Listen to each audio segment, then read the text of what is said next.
Selamat datang di channel Jendela Sains, channelnya buat kalian yang ingin memahami pelajaran matematika, fisika, dan kimia SMA. Di video ini kita akan membahas dimensi 3, part yang ke-6, yaitu tentang proyeksi garis pada bidang pada bangun ruang. Simak terus video ini sampai akhir. Di part yang kali ini kita akan membahas proyeksi yang terakhir, yang nomor 4 ini, yaitu proyeksi garis pada bidang. Proyeksi garis pada bidang adalah bayangan garis pada bidang oleh sinar yang tegak lurus bidang. Jadi gambarnya seperti ini ya. Gambar yang pertama, ini garis sejajar dengan bidang. Jadi ini ada garis G, ini tulisannya terlalu kecil ya. Ini garis G, lalu di sini ada bidang alfa. Garis G sejajar dengan bidang alfa. Maka, cara membuat proyeksi garis G adalah di sini kan bidang alfa posisinya seperti di bawah, seperti alas gitu ya, horizontal berarti kan posisinya. Jadi kita sinari garis G ini dengan sinar yang tegak lurus atau sinar yang vertikal. Jadi sinarnya dari atas seperti ini. Maka kalau ada sinar seperti ini, bagaimana bayangan garis G pada bidang? Maka ini bayangannya, yaitu garis G aksen. Atau artinya bayangan atau proyeksi garis G pada bidang alfa adalah garis G aksen. Oke, kalau kalian mau pakai cara titik nggak apa-apa. Gini, garis G ini misalkan ujung yang sebelah kiri saya kasih nama titik A, ujung yang sebelah kanan saya kasih nama titik B. Maka kita proyeksikan masing-masing titik. Proyeksi titik A terhadap bidang, berarti kan titik A ini kita sinari dari atas. Kita buat garis dari titik A yang tegak lurus dengan bidang alfa. Sampai berpotongan, berarti berpotongannya di sini. Misalkan ini A aksen.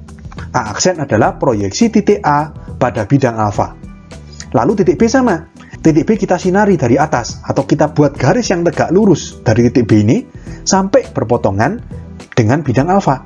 Misalkan di sini titik perpotongannya B aksen. Lalu A aksen dan B aksen dihubungkan. Itu adalah hasil proyeksi garisnya. Ya, atau di sini kita sebut G aksen. Ngerti ya? Jadi A aksen B aksen adalah proyeksi AB pada bidang alfa, atau G aksen adalah proyeksi G pada bidang alfa. Paham ya?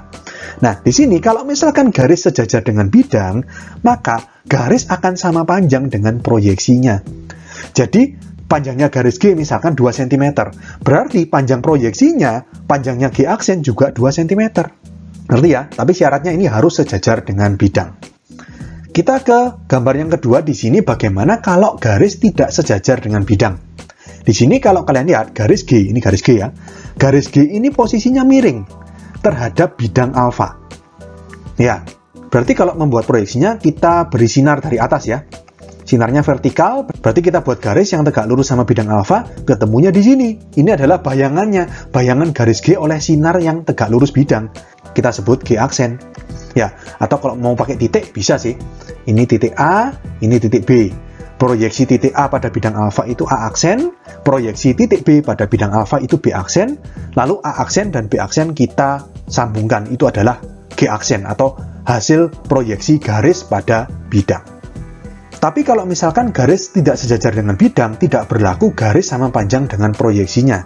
Kalau garis tidak sejajar dengan bidang, maka panjang proyeksi selalu lebih pendek jika dibandingkan dengan panjang garis aslinya.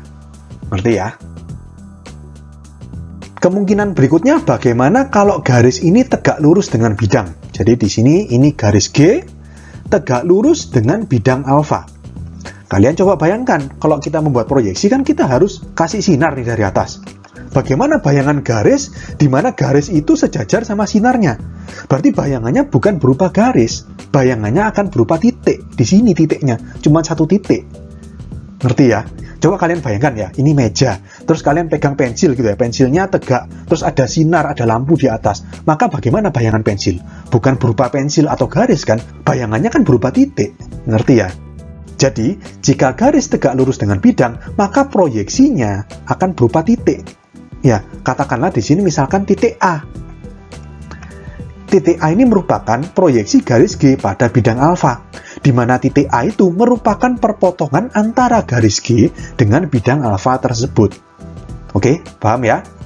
Kita ke kemungkinan yang terakhir, bagaimana kalau garis menembus bidang. Di sini, kalau kalian lihat, ini ada garis G. Ini garis G ya. Menembus bidang alfa. Ini bidang alfa menembusnya misalkan di titik P. Nah, misalkan ini titik P ya. Jadi di sini gini. Misalkan garis G-nya saya beri nama ini A, yang bawah ini B. Jadi titik A berada di atas bidang, titik P ini berada tepat pada bidang atau pada saat garis itu menembus bidang, sedangkan titik B itu berada di bawah bidang. Maka gini, untuk garis yang berada di atas bidang, maka sinarnya dari atas. Jadi sinarnya dari atas. Jadi kalau misalkan titik A, maka proyeksinya di sini. Ini A aksen ya, berarti ini A aksen. Titik P, karena dia berada pada bidang, berarti proyeksinya adalah titik P itu sendiri. Oke, sedangkan titik B ini kan di bawahnya bidang. Kalau di bawahnya bidang, sinarnya bukan dari atas. Kalau misalkan sinarnya tetap dari atas, kan bayangannya nggak kelihatan. Sinarnya harus dari bawah, kalau misalkan titik itu berada di bawah bidang. Jadi di sini untuk mencari proyeksi titik B, sinarnya dari bawah. Kalau dari bawah, berarti proyeksi titik B itu di sini. Ini B aksen. Ngerti ya? Kita hubungkan A aksen, P, dan B aksen. Ini adalah G aksen, atau proyeksi garis G pada bidang alfa. Jadi paham ya, ini bagaimana cara menggambar proyeksi untuk garis yang menembus bidang. Oke? Kita langsung ke contoh soal. Pada kubus ABCDEFGH dengan panjang rusuk A di samping, tentukan proyeksi dan hitung panjang proyeksi dari garis AH pada bidang ABCD. Jadi di sini kita gambar garis AH.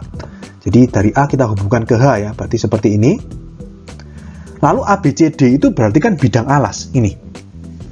Ya, nah tips menggambar proyeksi ya sudah. Masing-masing dari titik A dan titik H ini kita tentukan proyeksinya terhadap alas ABCD ini. Titik A berada pada bidang. Kalau titik berada pada bidang, maka proyeksi titik yang berada pada bidang adalah titik itu sendiri. Berarti A tetap proyeksinya adalah A. Kalau titik H gimana? Titik H berarti kita sinari dari atas ya. Berarti kita buat garis dari titik H yang tegak lurus bidang alas. Berarti ini kan HD ini. Ya, berarti titik D itu merupakan proyeksi titik H terhadap bidang ABCD. Oke, nah tadi kan proyeksinya A itu A, proyeksinya H itu D, berarti dari A ke D kita hubungkan. Jadi AD ini adalah proyeksinya, proyeksi garis AH pada bidang ABCD. Ya, jadi kita jawab ya, berarti proyeksinya adalah garis AD. Panjang proyeksinya berapa? AD itu kan rusuk. Di sini rusuknya A, ya sudah. Berarti panjang proyeksinya adalah A juga. Oke, paham ya? Contoh soal berikutnya. Pada kubus ABCDEFGH dengan panjang rusuk A di samping, tentukan proyeksi dan hitung panjang proyeksi dari garis AS6 pada bidang ABCD. Jadi di sini S6 itu kalau kalian masih ingat kesepakatan ya, S6 itu adalah perpotongan diagonal sisi yang atas. Jadi perpotongan antara EG dengan HF. Ini adalah titik S6. Oke, berarti kita gambar AS6 ya. AS6 berarti seperti ini. Lalu bidang ABCD itu berarti yang alas. Bidang ABCD yang alas ini, berarti di sini kita gambarkan proyeksinya. Yang pertama titik A ya. Titik A ini kan terletak pada bidang ABCD. Kalau terletak pada bidang, berarti proyeksinya adalah titik itu sendiri. Ya, berarti proyeksinya titik A adalah titik A. Sedangkan proyeksinya titik S6, ya berarti kita buat garis dari S6 ini ke bawah yang tegak lurus dengan bidang ABCD. Berarti kita buat garis seperti ini sampai berpotongan di tengah juga ya. Berarti tengah-tengahnya alas. Tengah-tengah antara AC sama BD. Ini ya. Atau kalau kalian masih ingat, ini kesepakatan namanya S1. Nah, kita hubungkan. Tadi titik proyeksinya kan A yang pertama, sekarang S1. Ya sudah, berarti proyeksinya adalah AS1. Ngerti ya? Berarti kita dapatkan jawabannya untuk proyeksinya, proyeksi dari garis AS6 pada bidang ABCD adalah garis AS1. Lalu panjang proyeksinya gimana? Kalau kalian lihat di sini AS1 itu kan tengah-tengahnya AC. Ya kan?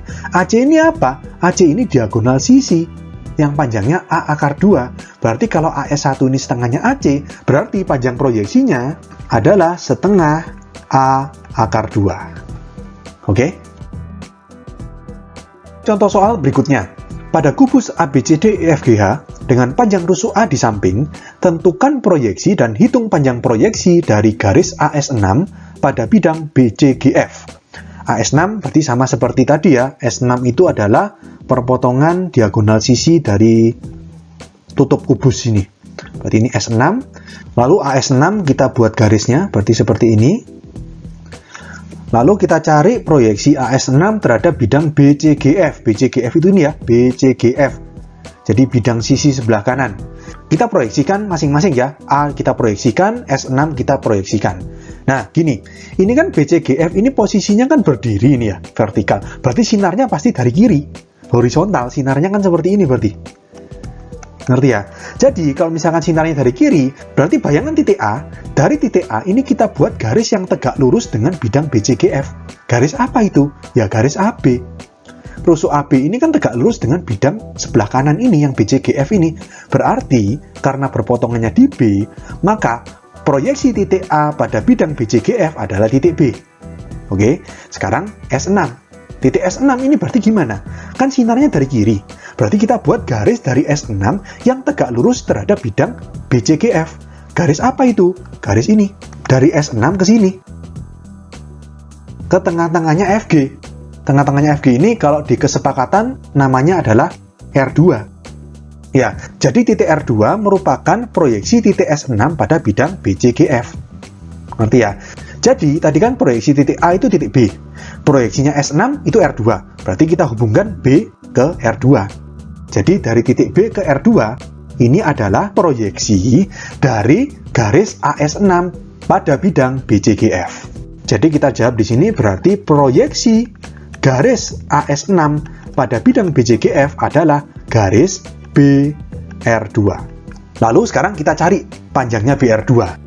Nah, di sini untuk mencari panjangnya BR2, untuk lebih memudahkan kita gambar dulu bidang BCGF ya. BCGF ini kan bidang sisi sebelah kanan, berarti bentuknya persegi.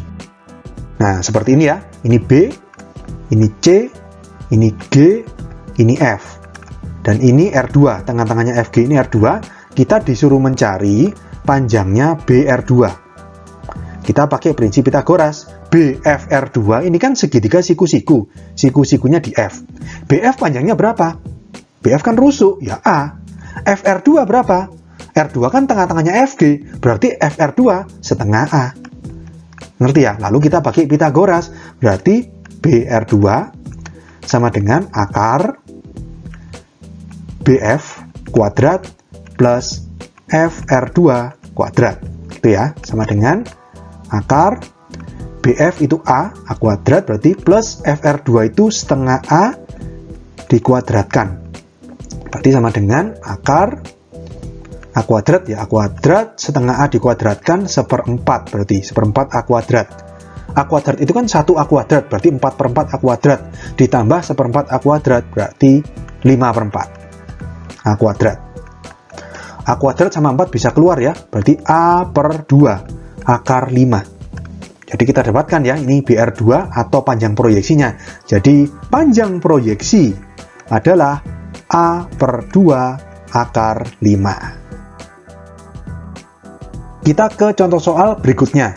Pada kubus ABCDEFGH dengan panjang rusuk A di samping, tentukan proyeksi dan hitung panjang proyeksi dari garis AS6 pada bidang BDG. Jadi di sini kita gambar AS6 terlebih dahulu. Titik S6 itu yang atas ini ya. Perpotongan diagonal sisi EG dengan HF ini kan S6. Sesuai kesepakatan kan seperti itu ya, masih ingat ya. Lalu kita hubungkan titik A ke S6. Berarti dari A lurus ke S6. Proyeksi garis AS6 pada bidang BDG. BDG itu berarti ini. Ini BD, terus dari D ke G. Berarti bentuknya segitiga. Masih ingat ini segitiga sama sisi. Karena BD, DG, dan BG ini semuanya diagonal sisi. Oke, nah lalu kita buat proyeksinya. Di sini bidang BDG kan agak menyandar gitu ya, agak miring, nggak tegak tapi juga nggak tidur. Berarti kan bayangannya dari kiri atas. Jadi bayangannya S6 tuh kira-kira di sini. Nanti bayangannya A berarti di sini. Nah, untuk lebih memudahkan tipsnya, ingat kita wakili garis BDG ini dengan garis G ke tengah-tengahnya BD. Dengan cara memotongkan bidang BDG dengan bidang diagonal ACGE. Masih ingat cara itu ya? Jadi di sini kalau kalian lihat bidang diagonal ACGE berpotongan dengan bidang BDG, perpotongannya berubah garis. Garis ini yang warna ungu ini. Nah, ini. Jadi dari G ke yang bawah ini, tengah-tengahnya bawah ini kan kesepakatannya namanya S1. Oke, untuk lebih memudahkan kita gambar bidang diagonal ACGE yang bentuknya persegi panjang. Oke, seperti ini ya. Jadi di sini ini titik A, ini C, ini G, ini E. Lalu yang atas ini S6, yang bawah ini S1. Oke, AS6 itu ini, kita gambar AS6. Lalu sekarang, bidang BDG kita gambar atau kita wakili pakai garis yang ungu ini, yaitu garis GS1. Garis GS1 yang warna ungu ini. Nah, seperti ini. Maka masih ingat keistimewaan dari bidang diagonal? Dari S6, kalau misalkan kalian tarik garis ke tengah-tengahnya GC, atau ini nama kesepakatannya adalah Q3, jadi S6 Q3 ini tegak lurus dengan GS1. Ya, misalkan berpotongan tegak lurusnya di titik X. Maka titik X ini adalah proyeksi titik S6 pada garis GS1, atau dengan kata lain, proyeksi titik S6 pada bidang BDG. Oke, titik S6 beres. Sekarang kita cari proyeksinya titik A. Nah, titik A di sini kan mestinya ke sini nih. Sedangkan garis GS1 cuman sampai sini. Jadi kita harus perpanjang. Ya, kita copy. Kita buat bidang diagonal di bawahnya ini.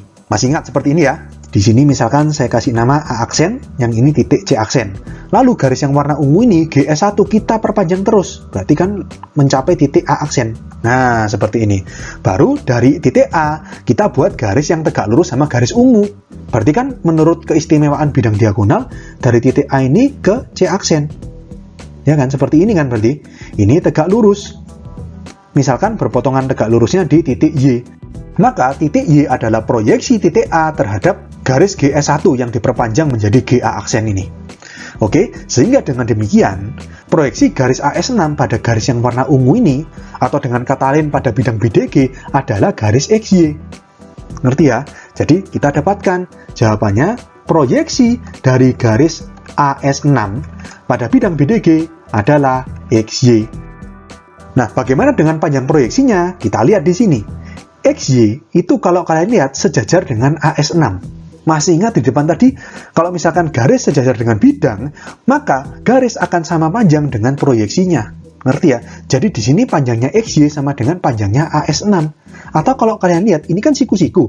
Ini siku-siku, ini siku-siku, ini siku-siku. Berarti AS6XY ini membentuk persegi panjang. Kalau persegi panjang, berarti panjangnya AS6 sama dengan panjangnya XY. Oke, berarti untuk mencari panjang proyeksinya atau mencari panjangnya XY, ya kita lebih mudah cari panjangnya AS6. Kan lebih gampang ini. Pakai segitiga AES6. Kalau XY kan susah ini. Pakai segitiga apa? Nggak bisa. Ngerti ya? Jadi di sini kita cari panjangnya AS6. Di sini E kan siku-siku ya. Berarti panjangnya XY sama dengan panjangnya AS6. XY sama dengan AS6. AS6 itu menurut rumus Pythagoras berarti akar AE kuadrat plus ES6 kuadrat.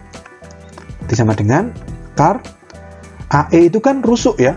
Berarti A kuadrat plus ES6. ES6 itu kan setengahnya EG. EG itu diagonal sisi. Diagonal sisi itu A akar 2. Berarti kalau ES6 itu setengah A akar 2. Jadi setengah A akar 2 kuadrat. Berarti sama dengan akar A kuadrat tetap A kuadrat setengah A akar 2 kuadrat. Setengah dikuadratkan seperempat. Akar 2 dikuadratkan 2. Seperempat kali 2 itu setengah. Berarti setengah A-nya kuadrat. Berarti A kuadrat ditambah setengah A kuadrat itu 1 tambah setengah 3/2 ya. Berarti akar 3/2 A kuadrat. Berarti di sini sama dengan A-nya keluar dari kurung A akar 3/2 gitu ya. Kita rasionalkan kali akar 2 per akar 2. Berarti sama dengan A akar 6 per bawahnya 2 ya. Jadi XY sama dengan A akar 6 per 2. XY ini adalah panjang proyeksi. Jadi panjang proyeksi adalah A akar 6 per 2. Oke, sekian untuk video kali ini. Untuk melihat playlist lengkap dari bab ini, bisa kalian klik thumbnail yang ada di sebelah kanan atas ini. Jika ada pertanyaan, saran, maupun kritik, bisa kalian tulis di kolom komentar. Semoga bermanfaat dan sampai jumpa di video selanjutnya.